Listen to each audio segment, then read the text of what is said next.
And this is everything that this build is about. She's shielding us, she's healing us, and most importantly, she's filling up everyone, including her own energy recharge, so we can get those elemental bursts off and keep cycling them. And remember, this is that low investment build for Diona. We're tackling everything you need to know about the Turbo Diona build today. What does it really mean? It's there to do what she's there to do, no matter how much investment you have for her, right? If you're just starting off, you just got her for a free character. We're gonna be talking about that stuff, as well as what you can do to really maximize her in the end game. But what does the Turbo Diona mean? She's gonna be an energy battery for herself, depending on how much you need for herself, as well as other party members. So let's get right into it for you guys today.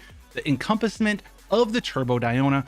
What are we doing here? Now, this is going to come down to a couple of different things here: weapon selection and artifact selection. There's going to be two baller weapons for her. You guys heard me, baller weapons. And which one you're going to be using is dependent on what you want her to do, right? Do you have her at C0? Do you need a little bit more energy recharge on her? Do you not have the energy recharge? That's what it's going to come down to, as well as the refinement ranks for either of these weapons that you have for her. The two standout weapons for her: the Favonius Warbow is going to be a very nice weapon. This is going to allow you to build up energy recharge for non-ice characters, non-cryo characters, as well as maybe even for herself as well. This one, when you crit, you have a % chance to generate particles here. Remember, her elemental skill hits up to 5 times, so get a little bit of crit chance on her. You have 5 different shots to proc this effect, depending on what refinement rank you have.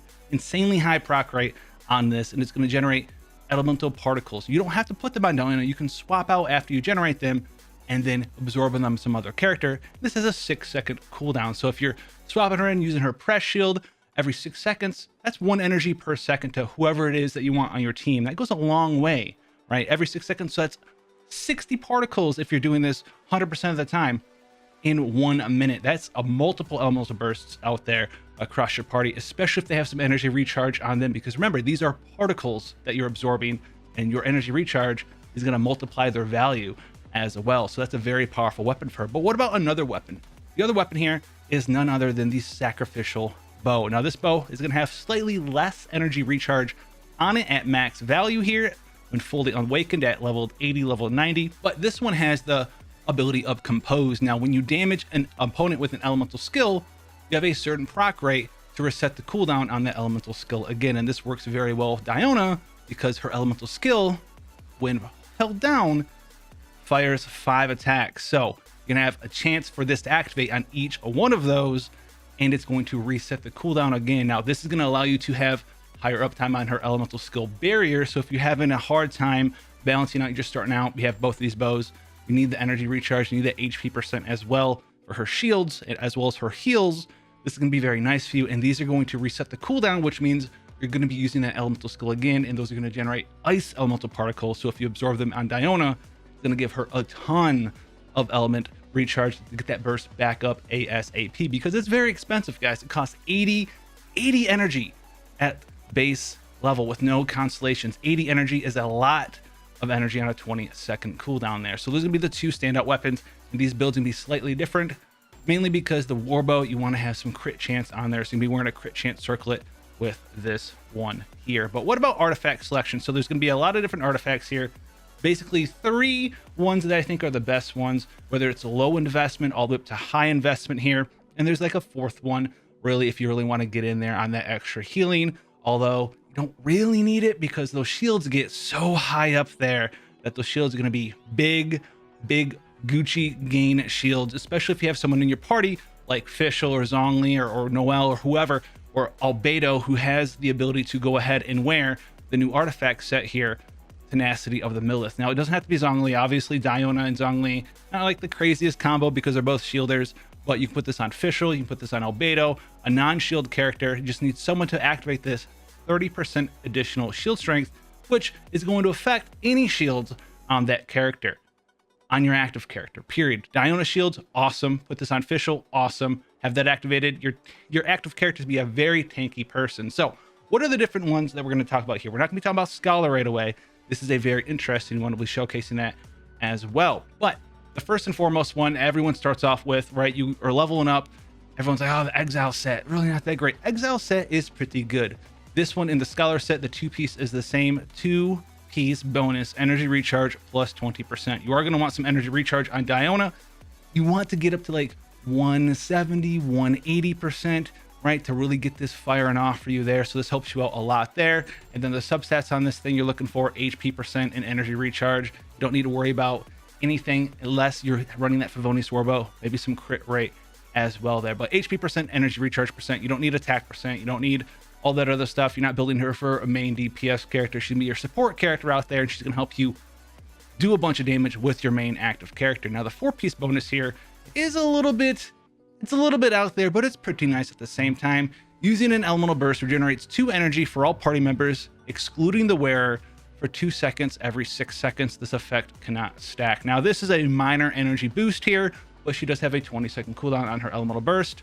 So if you're popping her elemental burst on cooldown every 20 seconds, this is going to give you 18 energy for all 3 of your other party members every minute, which is okay. It's not the craziest thing ever, but 18 per person there, that's going to be a lot of energy regenerated between your entire party, right? 2 people, maybe 2 people benefit from this truly in your party. It's gonna be 36 energy regenerated every minute. That could be a break point for you getting that elemental burst off right away on your other character, or not getting it off right away. So this is a very nice starter build. You can even take this all the way up, and I use this one still consistently in my higher end teams because I don't have a ton of investment on Diona, because you don't need a ton of investment on Diona. You just don't at all in any way, shape, or form. But what about some more higher end builds here? Maybe you don't want the energy recharge. Maybe you're set, you're ready to go there. You already have that 200% energy recharge. You're not really in here for the turbo mode build. Noble Oblige is a very nice set here. Now the 2-piece bonus doing the extra damage, we don't really care about that. What we really care about here is the extra 20% party attack. So if you don't really want to churn out all those elemental bursts, even though you clicked on the turbo guide build here, just for you guys out there, this is going to allow you to have a little bit higher energy recharge and stat rolls, because, you know, plus 25 star, 51% in the sands for energy recharge. You have higher HP percent, you have higher builds with HP percent boosted up for bigger shields and more healing as well. So you can run energy recharge sands, HP percent goblet, HP percent circlet, have big shields, have a fast energy, as well as that 20% elemental burst as well. So that's going to be very nice. 20% attack every time you elemental burst. That's going to be pretty powerful on top of that. Now the other set here that you could run, maybe have all of the set ready to go. You have high refined weapons. You don't need that extra little bit of energy recharge. You could run. I don't really like it that much though, but you can go ahead and you can run the heal set on her as well. I don't even think I own this anymore. That's how much I don't think this set's that good. But it's the Maiden Beloved set for the extra healing percent received. It's really not that crazy. Her elemental burst doesn't heal a ton though, so that could be something that you're looking forward to there. But 20% extra healing, it is something that you can run if you need that extra healing, but I really do not really think that it's necessary for you guys out there. I would never personally run it as well. Now the last set here that I do want to talk about is the Scholar set. Now the Scholar set is different than all the other sets because it's team, party, as well as player skill dependent. So this set here, 2-piece energy recharge plus 20%. The 4-piece though is very interesting. Gaining elemental particles or orbs gives 3 energy to all party members who have a bow or a catalyst equipped. All of them. This is a lot of extra energy recharge depending on what party you have, because this is 1 energy per second. So you can gain 60 energy. If you have 3 people that qualify for this, that's 180 energy in a minute there. That's a lot of energy there. And this combos very well with both those weapons we talked about, right? You have the Favonius Warbow out there, 6-second cooldown, or if you have the wonderful Sacrificial Bow with a 16-second cooldown, a little bit longer cooldown. But both of these are going to give you extra opportunities to generate elemental particles. And then on top of that, you're going to be absorbing them into Diona, get that faster elemental burst out, and it's going to do a lot of good stuff for you when you're using these things all together. So TLDR, guys, for you guys out there, if you don't have C1, remember, C1 is very strong out there. Maybe you do have C1 now. When you elemental burst, when it ends, she's going to regenerate 15 energy for herself. So it's going to cost 80 energy right away when you first use her elemental burst. But every subsequent one is going to cost 65 because you're going to always get back that 15, which is going to lower the energy recharge requirement for your build there, which is going to allow you to build for extra HP percent. Maybe fit that crit rate in there for that Favonius Warbow. You can be doing a lot of cool stuff with this Turbo Diona build. It's very nice out there. So let's showcase what a party that's made up of all book wearers as well as bow users kind of looks like here when you're using Diona. So we have Ganyu, Mona, Venti, as well as Diona here running around. This guy's wanting to murder me. Please don't do that, sir. I'm trying to showcase, but we have Ganyu, Mona. You don't have to have these characters, right? You can have access to Sucrose. That's a book where you could have access to The wonderful new Yanfei, that is a bookware as well as top of that. So there's a lot of cool characters that you can utilize Diona with on top of this. But look at this. We just popped our elemental burst and we're ready to go, right? We were ready to go already on the next E. We'll be popping off. So here we go. Pop this off.